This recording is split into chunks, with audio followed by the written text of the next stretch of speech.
اعوذ باللہ من الشیطان الرجیم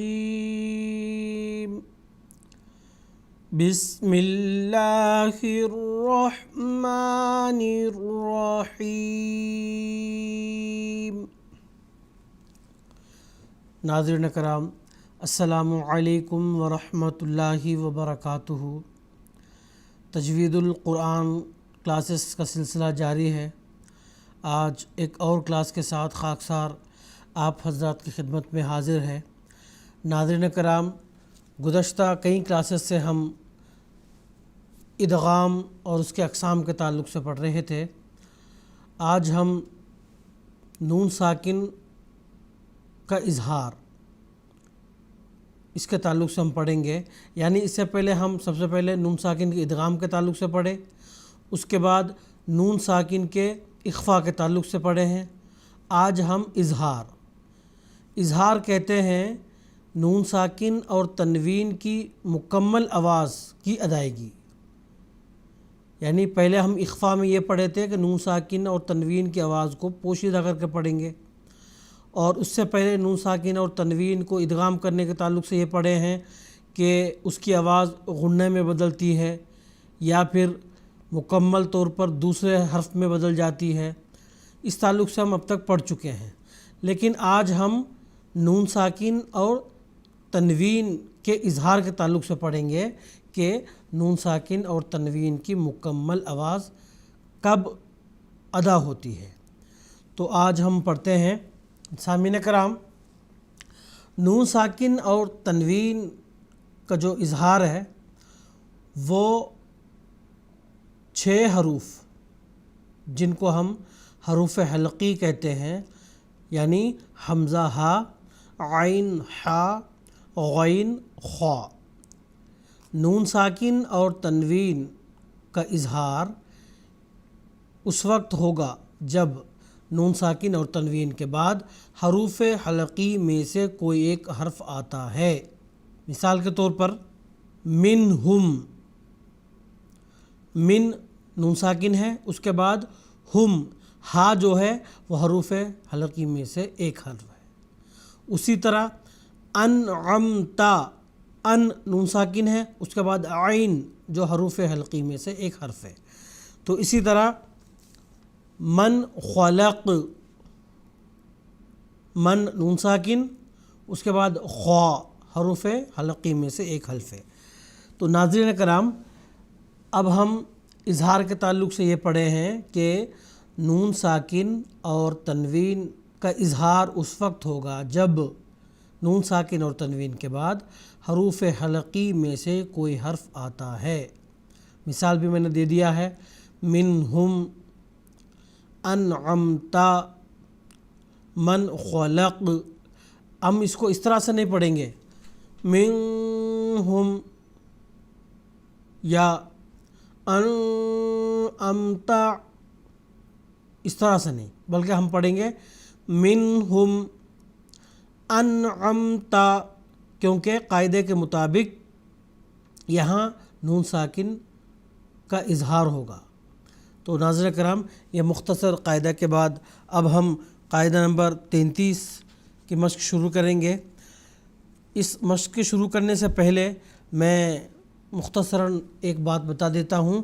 اس مشق کے تحت ہم جو شروع میں مد کے تعلق سے پڑھے ہیں کہ مد متصل اور مد منفصل، ایک مد ہے مد لازم، تو اسی کے تحت یہ مشق جاری ہے۔ میں انشاءاللہ مد کے تعلق سے ایک کلاس تفصیل کے ساتھ جب بیان کروں گا، اس وقت مد لازم کے تعلق سے بھی میں آپ کو تفصیل سے بتا دوں گا۔ فی الحال اتنا یاد رکھیں کہ یہ مد لازم کے تحت مشق ہونے جا رہی ہے۔ اس میں حرف مد کے بعد یا تو تشدید یا ساکن والا حرف ہوگا۔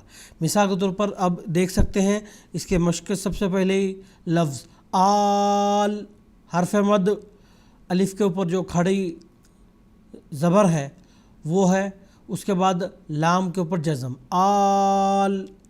اسی طرح آگے تشدید کی میں نے بات کی ہے، آزا، یعنی حمزہ کے اوپر مد ہے باقاعدہ، اس کے بعد والا جو حرف زال اس کے اوپر تشدید ہے.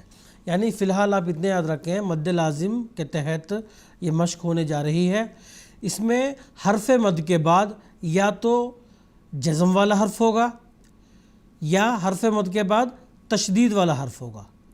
شروع کرتے ہیں. بسم اللہ الرحمن الرحیم.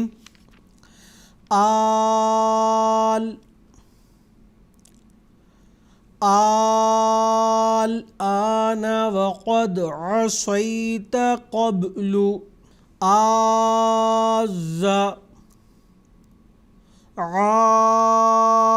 عني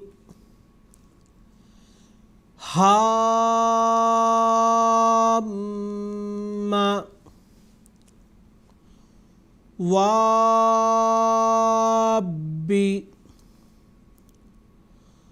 ضار قل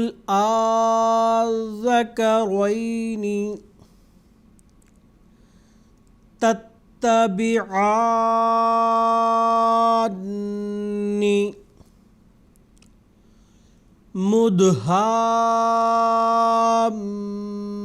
مدهامتان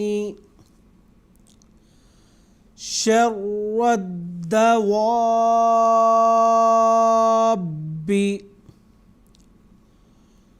غير مضار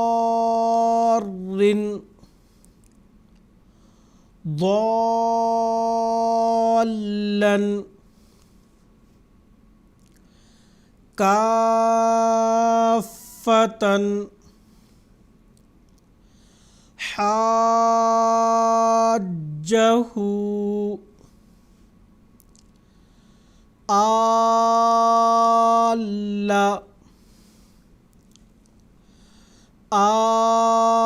ألا صافات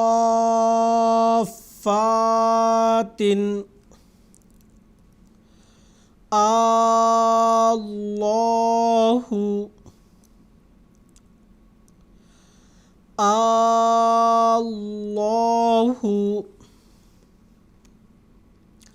حاض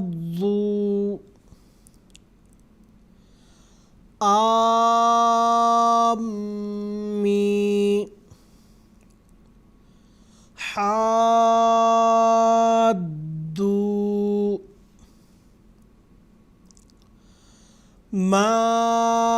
ماسا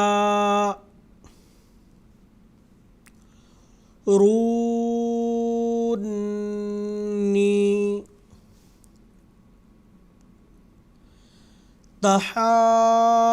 تحاضون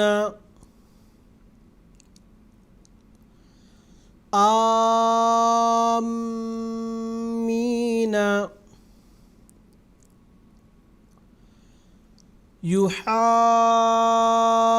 يحادون الله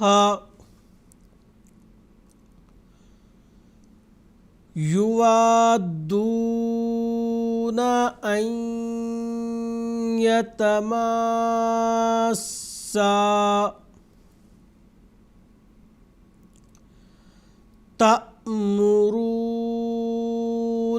تأمروني ضارين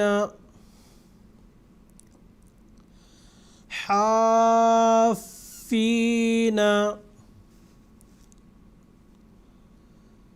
تصاخ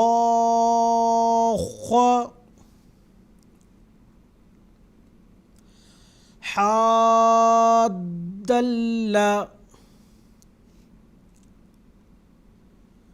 تظاني حاجوني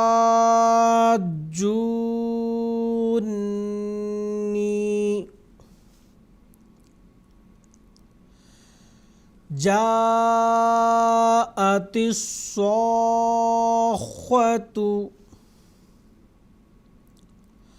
حاد الله من یشاق اللہ والمشرکات الظانین ولا الضالین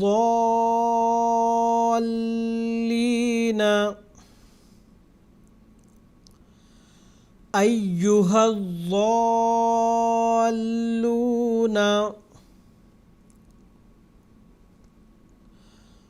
قال اتحاجونی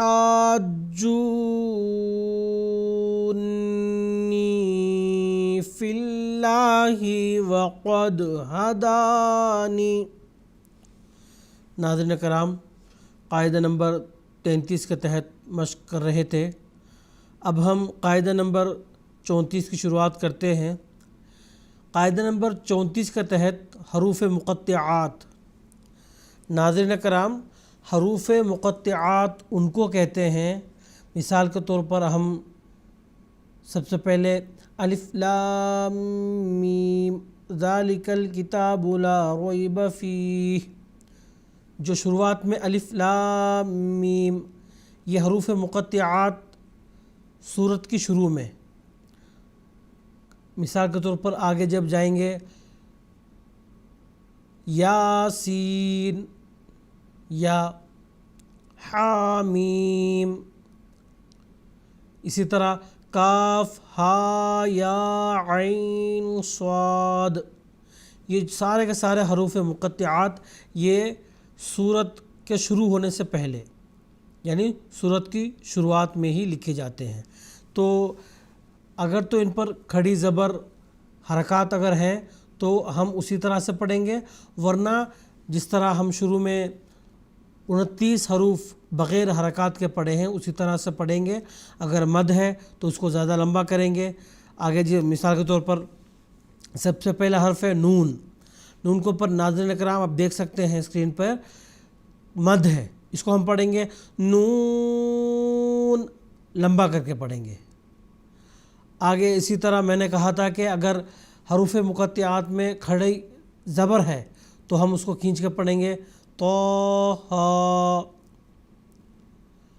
اگر حرکت کوئی نہیں ہے، صرف حرف لکھا ہوا ہے اور اس پر مد ہے، تو جس طریقے سے ہم شروعات میں بغیر حرکات کے حروف کی مشق کیے تھے اسی طرح سے پڑھیں گے۔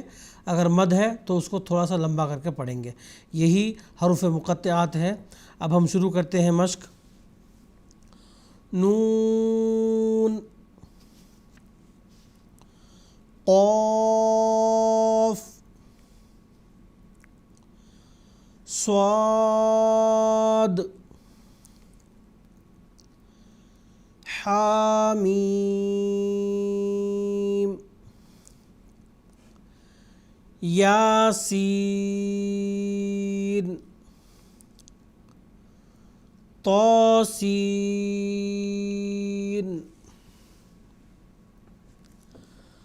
طٰ،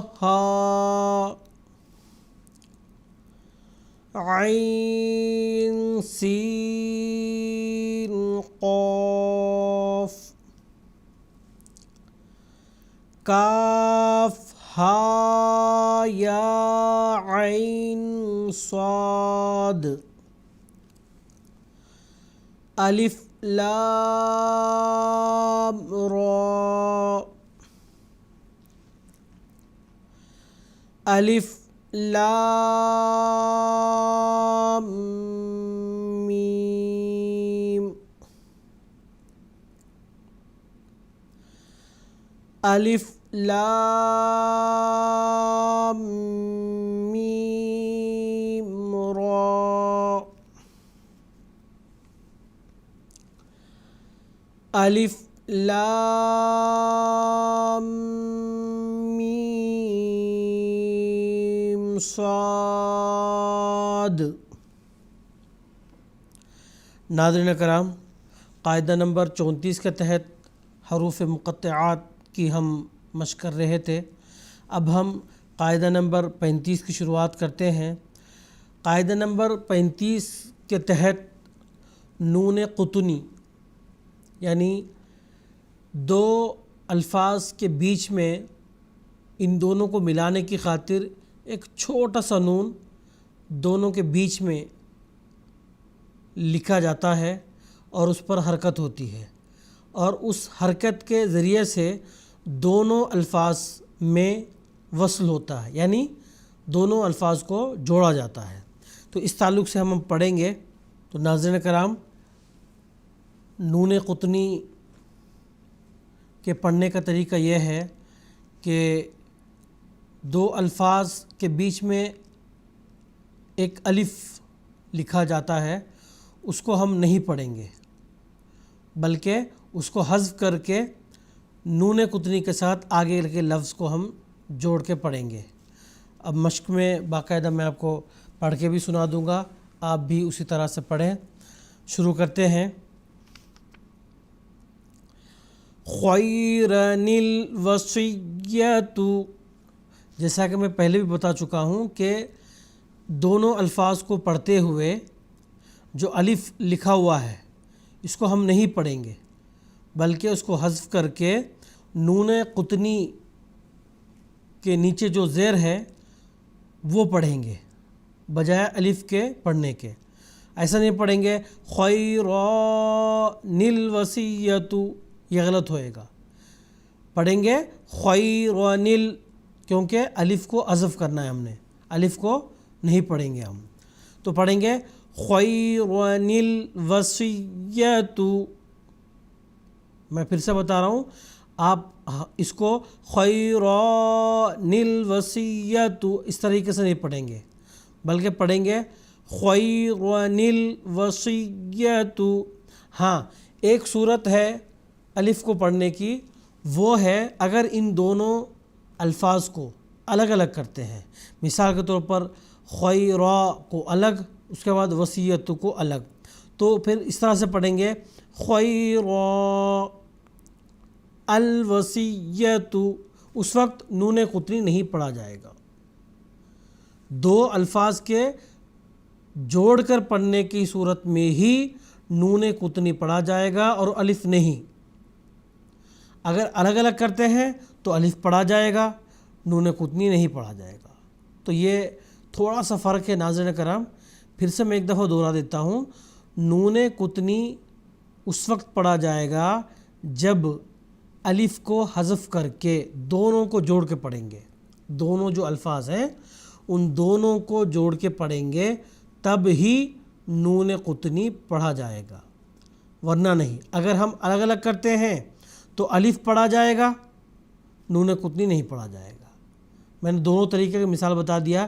اگر ہم جوڑ کے پڑھتے ہیں دونوں الفاظ کو، پڑھیں گے خیرن الوصیۃ، قاعدے کے مطابق الف کو پڑھنا نہیں ہے، نون قطنی کو پڑھنا ہے۔ اگر الگ الگ کر کے پڑھتے ہیں تو قاعدہ یہ ہے کہ خیرا الوصیۃ، یہ چھوٹا سا فرق ہے دونوں میں۔ آگے چلتے ہیں۔ نوح ابنہ شیئا اتخذ، تو ناظرین کرام قاعدہ نمبر ہم 35 کے تحت نون قطنی کے تعلق سے پڑھ لیے ہیں اور مشق بھی کر لیے ہیں۔ اب قاعدہ نمبر 36 کے تحت ہم مشق شروع کرنے جا رہے ہیں۔ قاعدہ نمبر 36 کے تحت مشق شروع کرنے سے پہلے میں مختصراً اس قاعدے کے متعلق بتا دیتا ہوں، آپ غور سے سنیں۔ ناظرین کرام، ایک قاعدہ ہے قاعدہ اقلاب۔ تو ناظرین کرام، اقلاب اس وقت ہوتا ہے جب نون ساکن اور تنوین کے بعد حرف با آتا ہے۔ نون ساکن اور تنوین کے بعد حرف با جب آتا ہے تو اقلاب ہوتا ہے۔ اب اقلاب ہوتا کیا چیز ہے؟ وہ یہ ہے کہ نون ساکن کی جو آواز ہے جب با آتا ہے تو جو اس کی آواز ہے وہ میم میں تبدیل ہو جاتی ہے۔ اسی لیے باقاعدہ جب نون ساکن آتا ہے، اس کے بعد با آتا ہے، اس کے اوپر چھوٹا سا میم باقاعدہ لکھا ہوا ہوتا ہے. وہ اس کا لکھنے کا یہی مقصد ہے کہ وہاں آپ نون ساکن اور تنوین کی جو آواز ہے وہ میم میں بدل کر پڑھیں. اسی کو کہتے ہیں اقلاب. پھر سے میں ایک دفعہ دہرا دیتا ہوں. اقلاب یعنی نون ساکن اور تنوین کے بعد حرف با آتا ہے تب اقلاب ہوتا ہے. اور اقلاب کس کو کہتے ہیں؟ نون ساکن اور تنوین کو میم میں بدل کر، یعنی میم کی آواز میں بدل کر پڑھنے کو اقلاب کہتے ہیں. مثال کے طور پر قاعدہ نمبر 36 کے تحت پہلا جو لفظ لکھا ہوا ہے آپ دیکھیں، ینبوعن، نون ساکن ہے، اس کے بعد با ہے. اب نون کے اوپر دیکھا ہوگا آپ نے، اسکرین پہ آپ دیکھ سکتے ہیں باقاعدہ کہ میم چھوٹا سا لکھا ہوا ہے. اس کا مقصد یہ ہے کہ نون کی جو آواز ہے وہ میم میں تبدیل کر کے آپ پڑھیں. ینبوعا، آپ ایسا نہیں پڑھیں گے ینبوعا، ینبوعن، یہ غلط ہوگا، بلکہ پڑھیں گے ینبوعن. اس طریقے سے آپ پڑھیں گے. مشق شروع کرتے ہیں. ینبوعن نفس بما، اب دیکھیں ہم نے نفسن بما اس طریقے سے نہیں پڑھا. کیوں؟ کیونکہ قاعدہ یہ ہے کہ نون ساکن اور تنوین کے بعد حرف با آتا ہے تو اقلاب ہوگا. اقلاب مطلب نون کی آواز کو میم میں تبدیل کر کے پڑھنا. پہلے ینبوعن، یہاں پہ نون ساکن کی ہم نے مثال پڑھی ہے. اب آگے نفسم بما، یہاں پہ تنوین یعنی دو زیر کی ہم نے مثال پڑھی ہے. اور ایک بات یاد رکھنے والی یہ ہے ناظرین کرام، آپ نے دیکھا ہوگا جب میں ان کی ادائیگی کرتا ہوں ینبوعن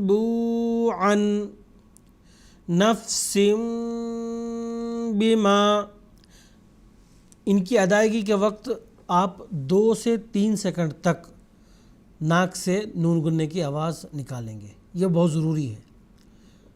یہ قاعدہ کے تحت آپ اقلاب جب کریں گے تو 2 سے 3 سیکنڈ تک ناک سے آپ آواز نکالیں گے.